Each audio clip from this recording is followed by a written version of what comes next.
mo na may dalawang uri ng bulalakaw o mga shooting star mo na may dalawang uri. Dapat alam mo na may dalawang uri ng bulalakaw o mga shooting star at ipapakita ko sa inyo kung ano yung dalawang yan. Ito yung dalawang uri ng bulalakaw. Ang tawag dito ay tektite at ang tawag naman dito ay meteorite.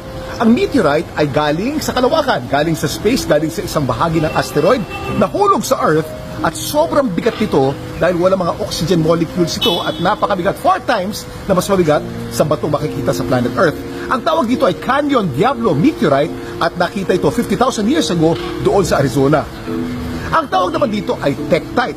Ang mga tektite naman ay mas magaang. Ang pagkakaiba, ito ay Earth rock.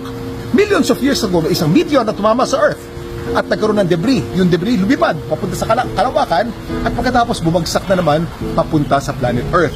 Ito ang tektite. So ang pagkakaiba, meteorite galing sa kalawakan, ang tektite nagmula muna sa Earth, pumunta sa kalawakan at bumalik sa planet Earth. Dalawang uri ng bulalakaw, yan ang dapat alam mo.